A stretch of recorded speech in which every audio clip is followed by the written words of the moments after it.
wonderful beginning to this long Labor Day weekend. And today I wanted to share about the labor of Jesus Christ and how important it is in the history of mankind and how significant it is to you, because you have a standing with God. God created you. You're in a covenant with God. You're called to honor him and follow him. But the problem is we don't. How you doing, young man? You're a Christian? Can I give you something to read about Jesus? You ever heard the term salvation, being saved? Yeah. Do you know what it means to be saved? Well, I'm not completely sure if you want to... Yeah. What would you say? I would say giving like stuff that you would... How to explain it? Like...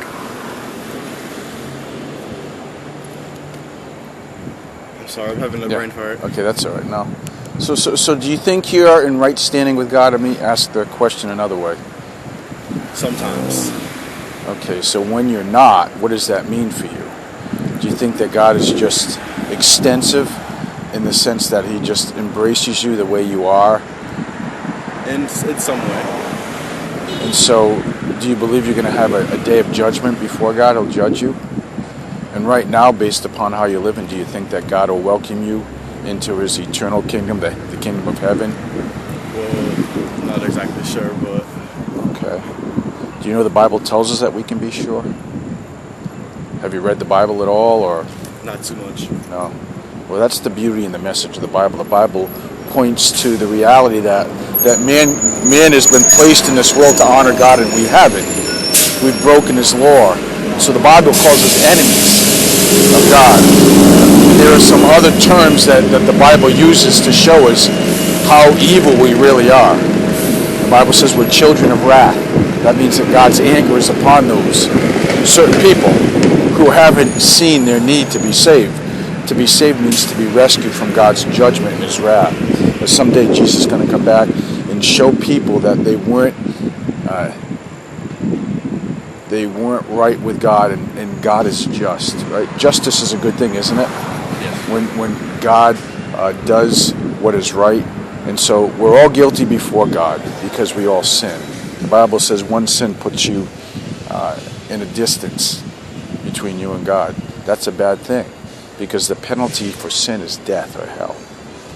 That's the worst thing. And so right now, you've acknowledged that sometimes you are, sometimes not. The Bible says you're not.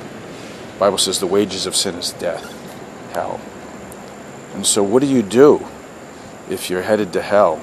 You're not in good relationship with God. What would you say you need to do?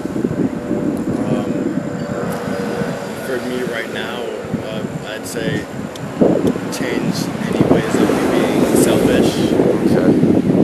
Yeah, you're selfish. But do you know the problem? Even if we change, you know what we're going to keep doing in our lives? You know what we'll keep doing all the time? We're going to sin every day. And so your guilt before God builds up. It doesn't decrease even if you change. Because every day you live, you sin another time. And so the reality is, the longer you live, the more guilty you are. And so you're going to stand before a righteous judge someday guilty. And do you know how your guilt could be removed? You're saying right now you want to change your ways. Do you think changing your ways will remove the guilt? Maybe not. So you're in big trouble right now, aren't you? If you think about it in relationship to God, you're in trouble because you haven't done what he's told you to do. Everyone's in trouble. That's why I come out here. I tell people how they don't have to stay in trouble with God. That when you have an authority over you, you're in trouble. You know things aren't good. You know that something's going to happen to you, something negative. But how about if someone did something so all that guilt could be removed and you wouldn't stay guilty? And you could be forgiven and you could be right with this is where Jesus comes into the story. No one's good enough but Jesus. That's why God sent Jesus into the world. Because you and I, all of us, including your friend here, will never be good enough. But Jesus is. He always obeyed God. He lived without sin. He's the righteousness of God put on display for us to know about. We can't see him today because he doesn't live on earth.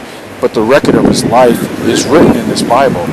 And if you stay ignorant of it, that doesn't take away the fact that you're a criminal in God's courtroom. But if you have a defense attorney who can rescue you, someone who can represent you, advocate for you, that's what Jesus is. For every Christian who trusts in him, then you don't stay guilty. Because in essence, when Jesus walked the earth, he earned us the goodness we will never have, and he paid the penalty of sin for those of us who trust in him. So you have to acknowledge your guilt before God. Tell him you're a sinner, a rebel, not just a person who messes up and doesn't do everything he's supposed to do. You're rebellious against God all the time. I really like how you're out here spreading the word. Yeah. So what are you going to do about your rebellious status? Change my actions the best I can. The actions won't get you into heaven. I've been telling you, you'll never be good enough. So you know what the Bible says you must do to be right with God? You ever heard the term justification? No? Because you don't read the Bible, right? That's it. Huh? No, that's okay. It's okay. I want to show you what the Bible says about being justified. How to be justified. Okay. Because you're not right now. You're in danger. Because if Jesus were to come back and you're not justified, that means he'll have all the right to send you to hell. And you'll never be able to waltz down the street and have a good day. It says here in Galatians chapter 2, this is the good news. It says, we know that a person is not justified or declared righteous by works of the law, by being good. So you're trying to think you can change your actions and be good. But how? Through what? Faith in Jesus Yeah. Christ. So we also believed in Jesus Christ in order to be what? Justified. It doesn't say behave. It says what? Believe. Trust in him.